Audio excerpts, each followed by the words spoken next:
Langya ka Marcos Jr., ano naman pinagagawa mo? Ha? Ang bilis ko lang nawala, ano na naman bang trip yan?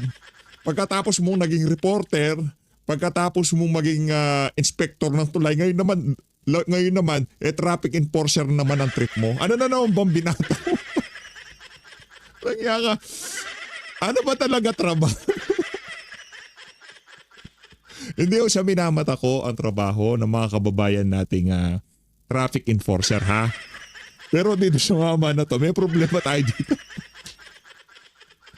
Mga kababayan, hindi mo na kailangan magsuot ng ganyan para maipakita mo sa sambayan ng Pilipino na naka-PPE ka. Naiintindihan namin yon.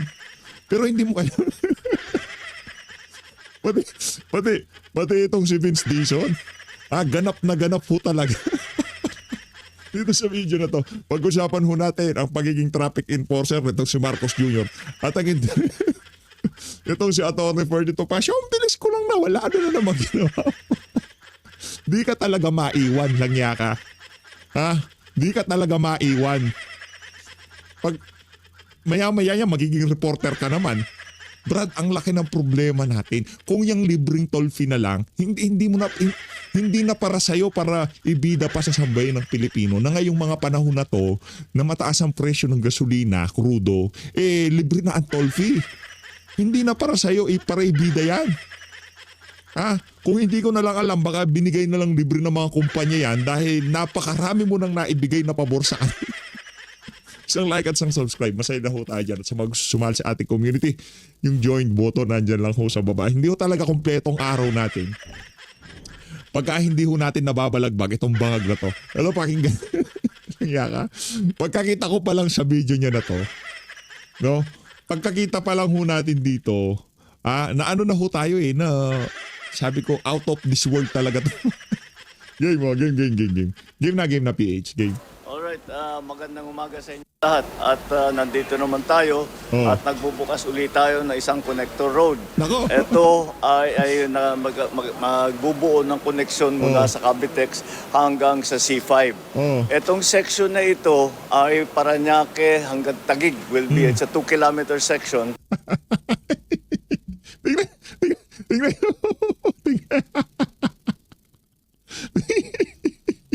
Oy, Vince. Langya ka, Vince. Malay ba sinasabi ng amo mong bangag? Simangot si Vince Dizon.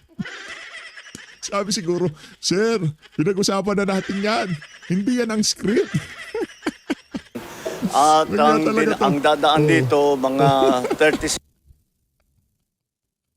Langya talaga tong si Marcos Jr. Pati ho itong si Vince Dizon napakulubot napakulubot ho mukha niya kasi mali talaga pinagsasabi nitong bangag nito. 6,000 na vehicles ang dadaan dito. Kaya malaking bagay ito kasi madidecongest, mababawasan ang traffic doon sa mga maliliit na kalsada dahil dito na lang dadaan. At yung biyahe na dati Brad, paandaran mo kami yung tipong ala Skyway yung binubuksan mo kagaya kay dating Pangulong Rodrigo Duterte. Walang kwenta yan. Hindi naman ho siya inaano natin. Walang kwenta. Ito talagang si Vince Dizon, hindi niya nagugustuhan na sinasabi ng amo niya. Pag kasi kayong dalawa, mag-heart to heart kayo, Vince. Turuan mo siya ng maigi. Hindi yung haharap kayo sa media tapos ganyan namang sinasabi niya. Di ba magkakaproblema talaga? ay isang oras kalahati, magiging 15 minutes na lang. At napakalaking bagay yan dahil sa malaking savings sa oras ng mga commuter, unang-una. Pangalawa, kagaya ng ating mga laging iniisip ngayon dahil nga sa kaguluhan sa Middle East, ay napakalaking savings ito sa gasolina, sa crudo, sa fuel. At hindi maliit na bagay ang babawasan mo, ang biyahe mo mula sa 1 oras kalahati hanggang 15 minutes. Malaking savings yan. Kaya ito ay kasama sa ating utos na nanggaling sa uplift na ating ginagawa na buksan lahat ng mga daan upang maging mas maginhawa ang pagbiyahe ng ating mga traveling public. At bukod pa ron ay nais kong i-announce na yan ang hirap sa atin eh. Diba? Yan ang hirap sa atin. Announce tayo ng announce. Puro na lang tayo announcement. Anak ng toko, walang nangyayari. Aanihin natin yung malapit na distansyang pagta-travel kung wala tayong gasolina. Kahit na 15 minutes na lang yan, baka doon sa 5 minutes pa lang kung wala ka ng gasolina, wala pa rin kwenta yan. Kahit gaano kalayo ang ita-travel, basta may gasolina, walang problema. Kahit gaano kalayo ang ita-travel, kung tig 55 kada litro, walang problema. Nakuha mo ba? Nai-stress na ako. Diba?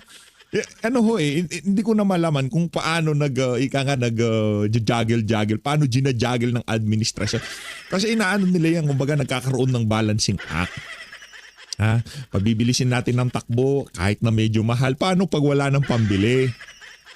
Mahal ang pagkain, mahal ang gasolina, ay nasa state of energy emergency na tayo. Yan ang problema natin dito. Ngayon, ibibida mo sa amin, mabilis na travel time, walang problema, ayos yan, palakpakan natin. Pero ang issue natin dito, hindi yung travel time. Ang issue natin dito, yung mahal na gasolina. Kahit malayo pa yung travel time, kahit malayo pa yung travel time, basta meron tayong gasolina, areglado na yan. Wala tayong problema dyan. Diba? Kung hindi ko kayo sang-ayon, wala naman akong problema. Ito, toll-free ito buong Abril. Mula ngayon hanggang end of April, Teka toll-free. lang, sa end of April ba okay na yung... Wala na ba tayo sa crisis na to? Bakit yun lang ba ang ibinigay na bonus sa'yo ng mga bilyonaryong namuhunan dyan sa daan na yan? Anak na Petrang Garapata, end of April. Hanggang doon lang daw ho libre yung toll dyan sa daan na yan. Wala problema, palakpakan pa rin natin. Pero kung isang buwan lang, para masabi lang na sa pagbukas niya, binigyan nila si Mr. President ng isang buwan na libre. Anak ng tokwa, kung hindi nyo ninakaw,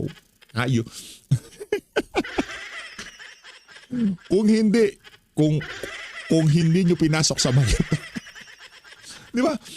Kahit sa tingin ko kahit na 3 taon nyo pang ilibriyan, bayaran nyo na yung kumpanya kung sino man mga oligarkong gumawa ng daan na yan. Wala tayong problema ngayon. Kaso ang problema, yung pera, ilinagay na sa maleta. Diba? Yun talagang issue natin ngayon. Yung dapat na i-subsidize, pang-subsidize dyan sa mga toll fee na yan, wala na. Nailagay na sa maleta, ilinipad na sa helicopter, dinala sa House of Representatives, dinala sa Ilocos Norte, dinala sa kung kani-kaninong politiko. Yun ang problema natin dito. Diba? Kung hindi ninakaw yung 1 trilyon sa DPWH, NLEX, ECTEC, TPLEX, lahat ng NEX sa dulo, libre lahat yan, walang problema. SLEX, TPLEX, NLEX, Cavitex, lahat ng may text. Anak ng tokwa, ilibre nyo yan kahit na 3 taon kung hindi nila ninakaw yung pera sa DPWH. Subsidiya, lahat makakaramdam ng subsidiya kasi ang pamahalaan ng sasalo doon sa tumataas na presyo kagaya ng ginagawa nila sa Thailand. Dahil nga nagnakaw, walang ginawa sa administration kundi puro pagnanakaw. Kaya heto ho tayo ngayon. 1 buwan na libre, siguro pampalubag loob sa administrasyon para masabi nung may-ari ng highway na, ayan na, Mr. President, tumulong na ako. Okay na tayo dyan. After nyan, syempre, binigyan ka namin ng 1 buwan na libre. Yung presyo niyan ng toll fee na yan, ika nga, nakamark yan ng isang piso sa loob ng 1 buwan para kahit pa paano yung natalo nila mababawi din. Style nyo bulok. Ngayon muna dito at para naman mapagbigyan ng ating mga kababayan na dumadaan dito, lalong-lalo na ngayon na Holy Week na ngayon at maraming bumabiyahe. Kaya ito ay patuloy namin ginagawa at bubuksan natin sa, I think later on, bukas meron na naman bubuksan. Naku, I don't know kung makapag-attend ako pero may bubuksan na naman and that is which one? Mr. President, suit mo yan ha. Gusto ko yan. Yang damit mo. Tapos, gayahin mo si Maroas yung pag ganun-ganun ka. Punta ka sa EDSA, ituloy mo na yan, Brad. Para naman may pakinabang kami sa iyo, lang niya ka. Tama, this is the one we were talking about. So, Kabanatuan to... Ano po, mula Tagak po hanggang Oh, Cabanatuan. that's another para na naman sa ibang section ng Luzon. Ating binubuksan itong mga Central Luzon, ito naman Southern. So, ayan ang ating ginagawa, patuloy ating ginagawa, and ito ay Paulit-ulit lang suporta, bilang suporta doon sa ating ginagawa ng mga programa na lumalabas doon sa Narinig niyo ho ba yun? Yung word na ginagawa, kahit 5 beses sinabi niya. Ganun ho siya kawalang hiya. Pagka gumawit siya ng word sa isang sentence, talagang lalaspagin mo niya. Laspagin, ginagawa, gagawin, ginagawa ulit. Anak na to. Laspag na laspag, Brad. Parang si Buton. Wasak na wasak. PH mo naman ganyan si Kokak. Nakanto ko, bangag yun eh. Pagka sabog yun, pagka pinihit niya tong si Bangag, di makakatanggi to. Anak ng toka. Iti-text niya si Mr. Tubig. aming diskusyon sa uplift para matulungan nga ang transport. Ito specifically sa transport ng pinag-uusapan. So patuloy natin gagawin ito, and dahil nais natin talagang maging mas mabilis, mas maginhawa at mas ligtas ang pagbiyahe ng ating mga kababayan. Thank you. Thank you. Thank you so much, Thank you. You're welcome. Walang problema yun, sir, ha? Huwag masyadong isipin yun. Kausapin mo lang si Vince Dizon, hindi yung parang nagpapapress con kayo para siyang Biyernes Santo, ha? Hindi maganda yan, sir. Punta ko tayo dito kay Attorney Ferdy Topacio. Yes, show. Topacio, game. Kaso, reklamo ng 8 sundalo, dating mga sundalo. Ano bang status po nito? Hindi po talaga ako ang abogado ng mga 18 Marines, si Attorney Levy Baligod. Pero ang alam ko ay ang kinakataka po dito ay sila po ay pinatawag sa National Bureau of Investigation. At ang sabi ng direktor ng NBI, ito daw ay sa lakas ng isang sabpina na ginawa nila dahil sila daw ay dineputize ng ombudsman. Pumunta po ako roon, kasama ko po ang aking kliyente, si Mike Defensor, at question po namin yung sabpina. Ang sabi po namin, bagamat sa ilalim po ng Ombudsman Act, ay pwede pong humingi ng tulong ang tanggapan ng ombudsman sa kahit anong departamento o kawani ng gobyerno. Ito po ay para sa fact-finding lamang. Ngunit ang gusto pong gawin ng mga ahente ng NBI ay isa-isang interviewin yung 18 Marines, yung asawa ni dating Secretary Mike Defensor, si Mike Defensor mismo, at kung sino-sino pa po, upang tingnan daw po ang kanilang kredibilidad. Ang sabi po namin, yan po ay labag sa ating saligang batas sapagkat hindi po pwedeng i-delegate o ipasa sa iba ng ombudsman yung kanyang kapangyarihan na mag-imbestiga. Otherwise, mawawala po ang kasarinlan o independence ng ombudsman sapagkat magiging depende po siya sa isang ahensya ng gobyerno na nasa ilalim ng departamento ng ehekutibo. So, yun po ang nangyari. Na-interview din yata po yung mga Marines sapagkat pumayag si Atty. Baligod, pero yun lang po ang alam ko sa yun ang latest po dito sa pangyayaring ito. Opo, karaniwan ho ba, gaano ho ito katagal yung sisiyasat doon sa mga sinasabi po itong mga pahayag ng 18 sundalo? Para sa akin po, unang-una hindi po nga dapat nagsisiyasat ang 18 Marines.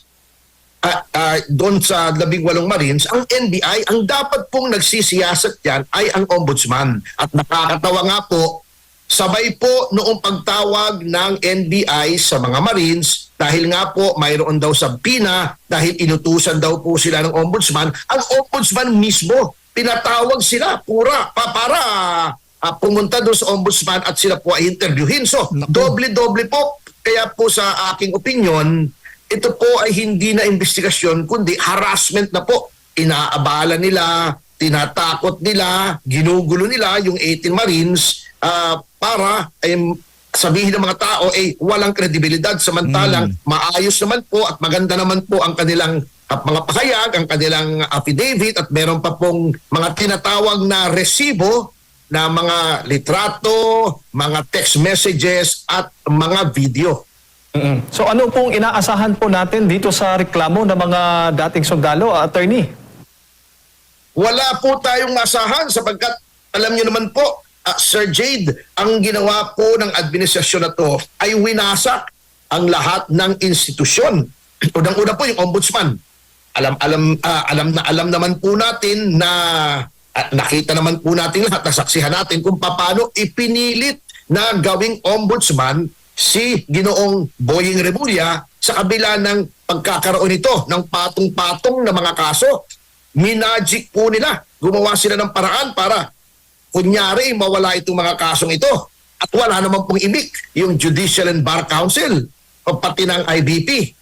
At pangalawa, etong Blue Ribbon Committee po natin, nung papalapit na po ng papalapit sa pintuan ng Malacanang, yung investigasyon ng dating pinuno nito, si Senator Dante Marcoleta, ay bigla po siyang pinalitan at Correct. inilagay si Senator Lacson, isang tao na kitang-kita naman po ng Yeah, naiintindihan ko ho mga sentimiento nyo dito. Ha? Naiintindihan ko ho.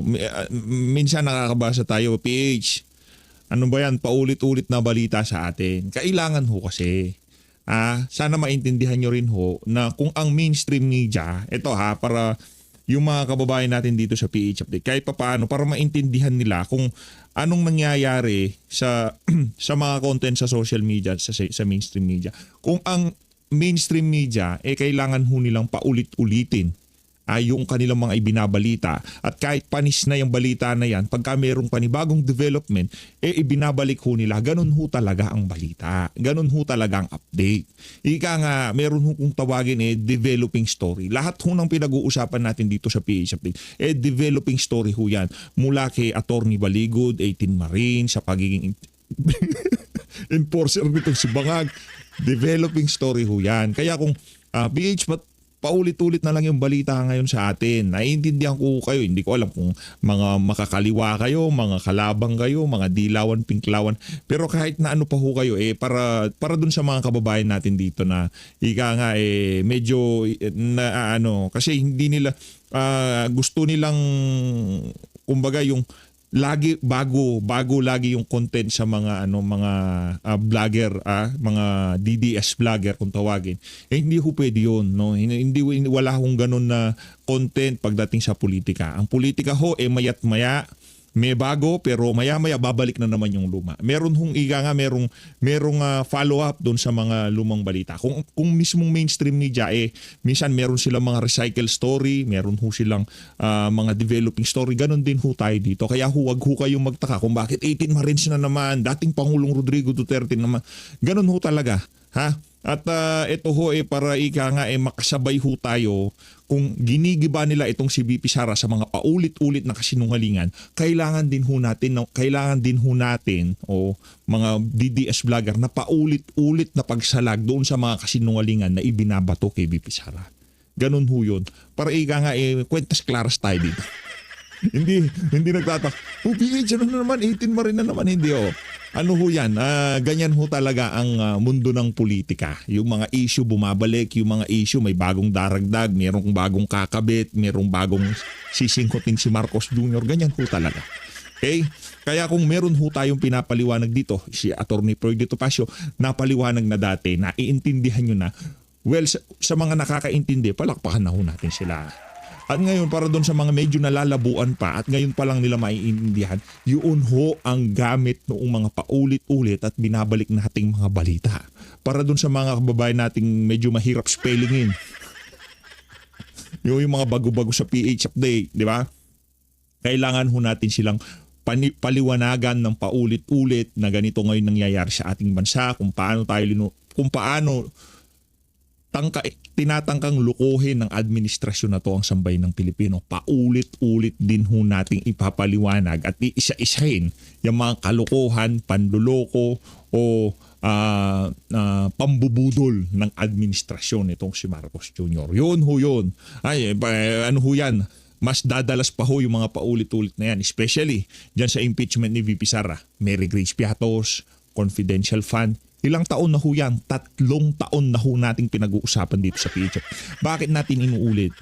Kasi pagka pinaulit-ulit nila sa mainstream media, nagtutunog totoo. Diba? Kaya kailangan nating paulit-ulit na salagin para yung paulit-ulit nila kasinungalingan nakukorek natin kahit sa social media man lang. Yun ho ang dahilan doon, mga kababayan.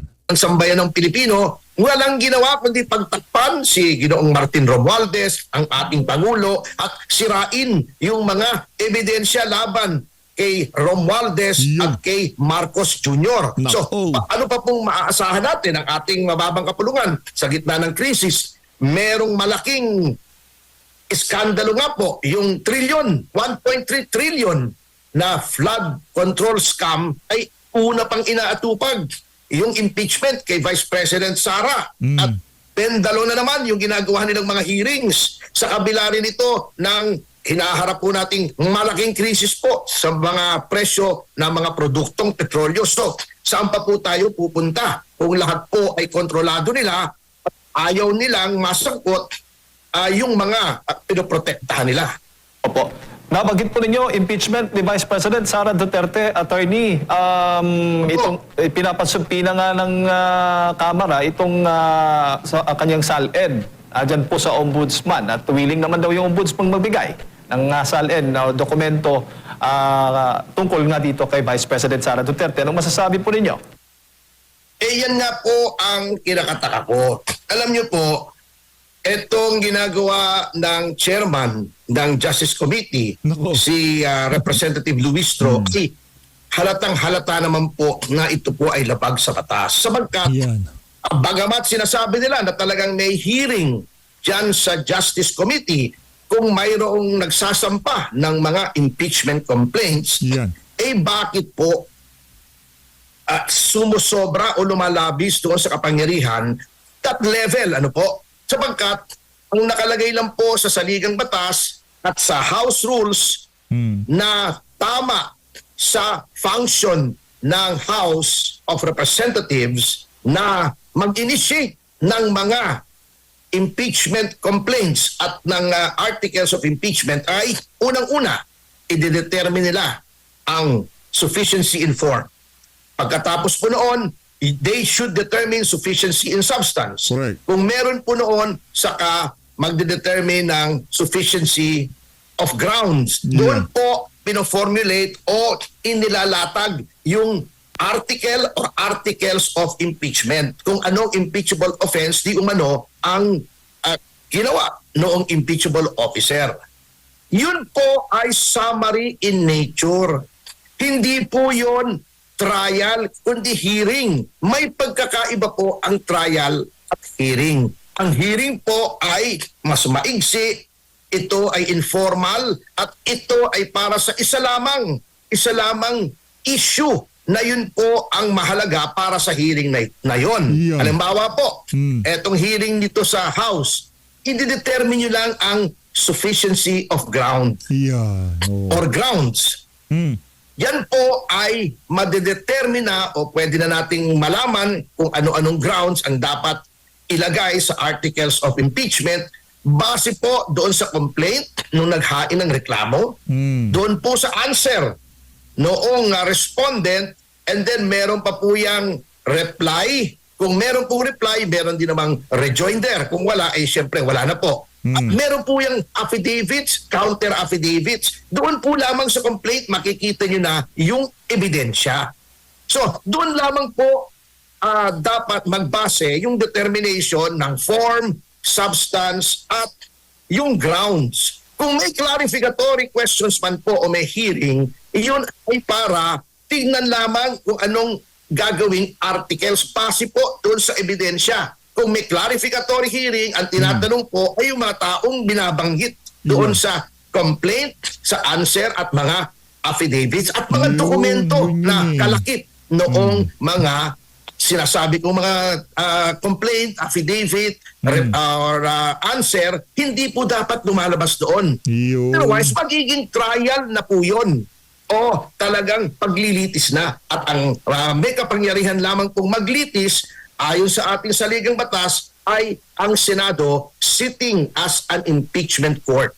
Opo. Attorney, bago ko ipasok kay partner Admar, kayo ho ba ay naniniwalang lulusot, papaboran ng Supreme Court yung petisyong inihain kamakailan patungkol nga doon sa paghiling na mag-issue ng PRO ang Korte Suprema laban dito sa impeachment ni Vice President Sara Duterte, considering na masyadong mapolitika po ang issue ito? Ayoko pong magkomento sa isang pending case. Suffice it to state that in my considered opinion ay yun pong mga yung mga petitioner po noon are well within their right sapagkat nakita na nga po natin kung paano pong inaabuso ng House Committee ang kanilang kapangyarihan. At ginagawa po nila yan sapagkat very politically charged nga po itong House Committee at ang gusto po nila ay hindi lamang magkaroon ng articles of impeachment at i-relay o i-transmit sa Senado, kundi dito pa lamang sa stage na to o level na ito ay sirain na si Vice President Sara Duterte. Hindi na po ito hearing on sufficiency of grounds. Hearing na po ito. Parang full-blown trial na ito. At ang kanilang pumpakay ay isa lamang, ay sirain si Vice President Sara Duterte. Bakit? Sapagkat hindi po sila nakakatiyak na kapag ang articles ay na-transmit sa Senado ay magkakaroon sila ng conviction, hindi lamang dahil sa politika sapagkat napakahina po ng ebidensya. So, ginagawa na lamang po nila itong demolition job laban kay VP Sara Duterte. Attorney, magandang umaga. Hingi lang po ako ng opinion ninyo sa naging pahayag po ni Congressman Ridon at sinabi niya na mababasura, tingin niya mababasura daw yung petisyon sa Korte Suprema dahil wala daw tinatawag na legal personality yung mga petitioner at hindi rin daw pwede na mag-file as taxpayer dahil kapag taxpayer suits daw kailangan daw ang pinag-uusapan ay disbursement ng public funds sa attorney. Opo, yung si Congressman Ridon, malaki ang mukha niyan eh. Anyway, alam nyo Malaki ang ayoko na mukha. rin magkomento dyan sapagkat that would go into the merits of a pending case. Yan po ay sub judice na tinatawag. At si Attorney Ridon, bilang abogado, ang alam ko abogado si Representative Ridon. At kilala ko po yan personal. At magaling na abogado yan. Kaya lang kalungkot-lungkot, yung kanyang galing ay hindi niya ginagamit sa ewan ko kung anong reason, ngunit alam niya, he knows better as a lawyer to be commenting on a pending petition before the Supreme Court. Not only that, he knows better than to preempt the Supreme Court. Isa pong paglapastangan sa Korte Suprema yung pangungunahan mo. So, ako sa kanya, titigil-tigil na po ako. Opo, yung kaibahan naman nung nagpetisyon, kasi parang almost same personality yung nagpetisyon din yung pinakauna na nakakuha ng paborableng desisyon sa Korte Suprema. At itong petisyon na panibago po, attorney, anong kaibahan po? Opo, pareho rin po kung kung ang tinutukoy niyo po ay yung Duterte versus House of Representatives. Una pong naghain si Vice President Sara Duterte dyan. At definitely, yun ay may legal personality. Ngunit, may pangalawa pong petisyon na kinonsolidate po dyan na inihain po ni Attorney Israelito Torion at iba pang mga personalidad. At yan po ay kinatigan din ng Supreme Court. Sinabi na ng Supreme Court na mayroong personality as taxpayers. So, ayoko nga pangunahan ng Supreme Court, ngunit ganun din po kasi yung pangangatwiran noong petisyon na bago. So, para sa akin, hayaan na po natin ang kataas-taasang hukuman na magdesisyon dito. Bilang abogado, ayokong bastusin ang Supreme Court katulad ng ginagawa ni Representative Ridon at hayaan ko na lang pong magdesisyon ito. Opo, doon ba sa pagsabi ng Kamara na sufficient in form, substance at grounds at yung naging sagot ng pangalawang Pangulo, sapat na yon para ipausad na lang nila, desisyonan na nila at ibigay na, kung gusto mo nilang paboran, ibigay na sa Senado para umusad ng gusto itong impeachment at wala ng mini-trial na mangyayari? Opo, kasi talagang pong sufficient na yan. Alam niyo po, baka hindi alam ng iba, isa po ako doon sa mga naghain ng impeachment complaint laban sa dating chairman ng COMELEC na si Andres Bautista Jr. Ito po ay successful impeachment po to in the sense na ito pong impeachment ay it was found to be sufficient in all aspects, form and then substance, in-overrule ng plenary. Ang plenary ang na-determine na ito ay dapat iangat sa Supreme Court. At Yan. nakita ko po yung proseso, yung actual na proseso po dyan sa House. Talaga pong ang basihan ng form, substance at grounds ay yun pong reklamo. Hindi po pwede yung mini trial, small trial, short trial, kahit anong trial po sapagkat hearing po ang hinihingi dyan. Hearing. Hindi po lugar ng House Committee na humanap ng ebidensya laban doon sa inireklamo in any impeachment proceedings. Yan po ay trabaho ng Senate bilang isang impeachment court. Ngayon, titingnan nyo yung sufficiency ng lahat ng yan base sa ebidensya. Kung may gusto kayong ipatawag nyo yung complainant, ipatawag nyo yung kung sino man, ngunit hindi nyo pwedeng kunin yung mga dokumento ng mga kumpanya na hindi naman nababanggit sa complaint o si answer, hindi nyo naman pwede patawag yung mga tao na hindi nababanggit doon sapagkat that would already constitute a trial na lagpas na po sa kapangyarihan ng House Committee. Opo, yung nangyayari ngayon po dyan sa Kamara, naging malinaw po ba yung double standard? Dahil kini-question po, no? Lalo na ng mga Duterte supporters, bakit yung kay Pangulong Marcos Jr. hindi ganito klase ang treatment? Bakit yung kung issue po ng SALE na binilang mula noong alkalde pa hanggang sa naging vice president, hindi in-apply doon naman sa kay speaker na galing sa daang milyong piso, naging bilyong piso, yung mga ganun po na mga usapin po, attorney. Yun nga po ang aming ikinatataka. Alam niyo po, hindi naman po ito game ng pataasan. Ano? Huwag na natin sabihin, ito 125 lang, yung sa kanila ay bilyon ng alegasyon. Tignan lang po natin yung circumstances. Ano po? Dito po sa reklamo laban kay Pangulong Marcos ay nakita po natin na talagang may insertion. Bakit natin nasabing ang laki ng ebidensya na may insertion? Sapagkat nagkaroon ng bilyon-bilyon, daang bilyong pisong nakawan na iniimbestigahan po. Nagkaroon ng ICI dahil doon sa ninakaw na daan-daang bilyon o trilyon, nagkaroon ng Senate investigation, nagkaroon ng House investigation. Hindi pa ba sapat na pruweba yon na ginawa ng Pangulo yung mga ibinibintang sa kanya? Doon pa lamang ito sa insertion. Ano po? Huwag na nating pasukin yung pag-kidnap kay Pangulong Duterte, yung drug use, etc.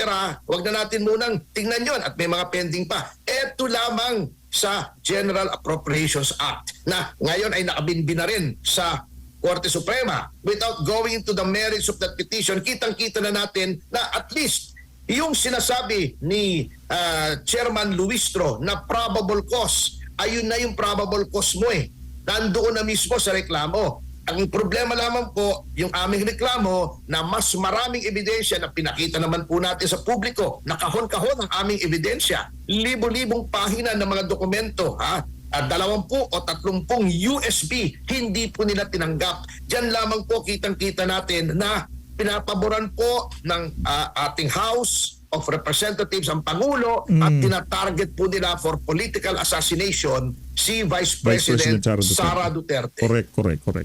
Opo, at may pahayag pa po na ang Kamara na parang hanggang Mayo magsasagawa ng pagdinig ukol nga po dito sa impeachment. Pero namang nagkukwenta na simula nang mag-umpisa ang impeachment, baka mas malaki pa yung nagastos na ba ng Kamara kaysa doon sa mismong sinisingil sa pangalawang Pangulo. Correct, tama nga naman. Ay, yun nga po ang ating Ganda ng sinasabi. punto ni Sir Kung Edmar, ganyan- palakpakan natin siya doon.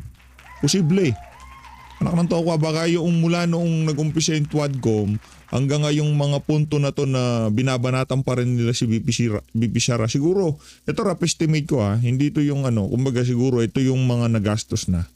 Siguro mga mababa 10 bilyon.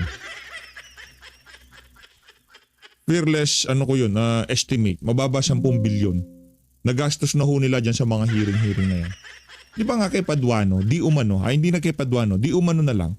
Doon sa mga makakapagpa-contempt, 100 million daw ho yun. Di ba nag-uunahan sila, naglulundagan pagka merong iko-contempt, talagang ako, kukontempt. Di umano, 100 milyon yung kada contempt. Nakailang contempt po sila doon. Mula kay Garma, kay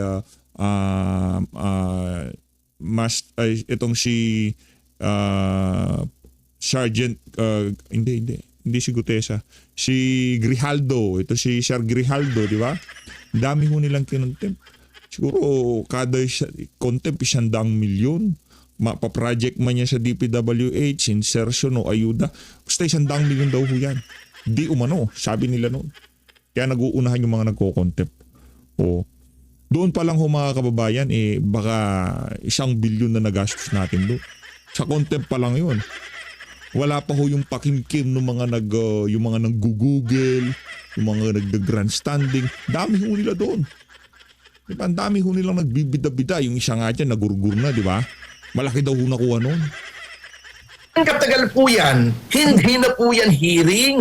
Trial na yan. Huwag mo sabihin mini trial sapagkat ang 2 o 3 buwan na hearing ay trial na po yan. At huwag niyong sabihin yan ay mini trial kung ang dami-dami niyong sinasabpina, duces tecum na mga dokumento, ang dami-dami niyong pinatatawag na kung sino-sino, at kitang-kita naman po. Kaya alam niyo po, Sir Admar, huwag na tayong umasa ng patas na laban dyan sa House. Isa lamang po ang agenda niyang committee na yan. Isa lamang po ang mission yan ng grupong yan ay sirain ang pangalan ni Vice President Sara Duterte sapagkat alam nila na kapag yan ay na-transmit sa Senado, they don't have the numbers, unang-una. Pangalawa, sa nipis ng kanilang mga ebidensya ay ito ay hindi po magka-gain ng traction at ma-acquit po si Sara Duterte. So, judicially,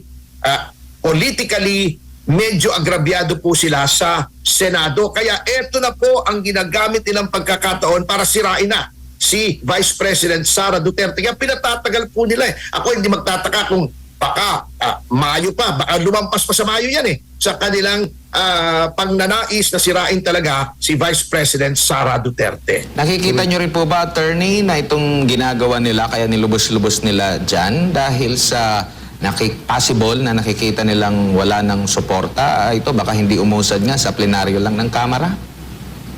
Alam nyo po, maari din po yan sapagkat sa nakikita po ng iba nating mga kasama dyan sa mababang kapulungan ay talaga na pong mahihirapan na i-justify ang mga actions ng kasalukuyang pamahalaan at baka maging kiss of death o isang sumpa para sa kanila kung sila po ay lalaban kay Vice President Sara Duterte. At ginagamit na lang po dito noong mga last termer siguro, yung mga taong bilib na bilib sa sarili, gandang-ganda, may train yung mga GGSS. Katulad ni Representative Luistro at Dilima, yung magka-taste kami nito sa chicks. GGSS. Gandang-ganda sa sarili na ito ay para sa magka-taste kami sa chicks nitong si Attorney 4D.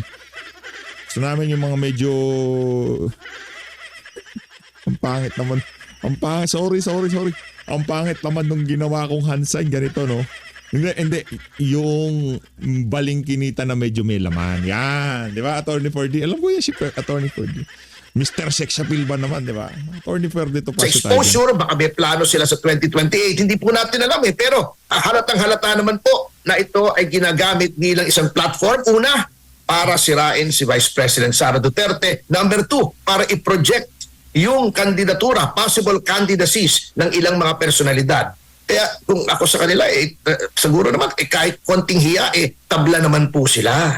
Opo, attorney, huli na lang po mula sa akin. No? Yung unang petisyon dun sa pag-question ng impeachment po at if ever man nakatigan ng Korte Suprema yung panibagong petisyon, doon ba sa mga involved na mga kongresista na lumagda, pumabor doon sa impeachment at yun nga, yung unang desisyon ng Korte Suprema ay mali yung ginawa po ng Kamara. Maaari ba silang mapanagot dito? Maaari ba silang makasuhan at if ever din lumabas din itong panibagong desisyon kung sakali man na makakuha ng paborableng desisyon doon sa mga nagpetisyon ng mga lawyers, meron bang pananagutan yung sino man na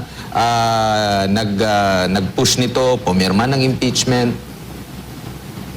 Wala po, because these are acts of a congressman in accordance with the plenary power of the House of Representatives na mag-initiate ng impeachment proceedings. In the same manner, yung mga pinagsasasabi po ni Representative Luistro bilang chairman, since iyan po ay ginamit sa sesyon, they cannot be held to account in any other forum.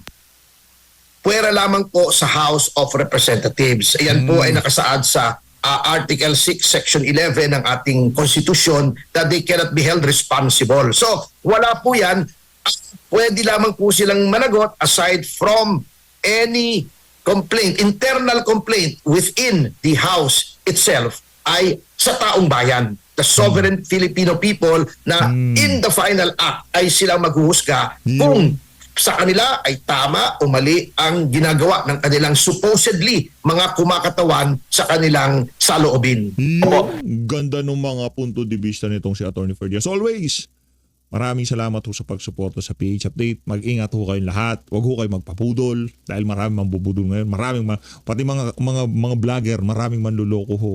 Kahit na tayo ho dito, kahit si PH Update, questionin nyo ho.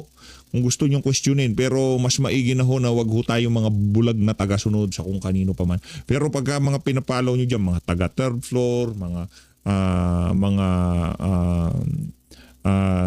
nasa bagwis ng Agila, nasa bigwas ng Agila, nasa mga banate, yan, mga solido ho yan. Malulupit ho yung mga yan, no? Pero hindi rin ho kayo sigurado sa mga pinapanood nyo ba, questionin nyo ho. Mas maigi ng ika nga ngayon pa lang, nagkakaalaman na kung yung mga pinapanood yung mga yan, talaga bang taga-suporta ni Tatay Digong o kailangan lang ang atensyon nyo. Maraming salamat. Mag-ingat ho kayong lahat. Alin natin ng Pilipinas.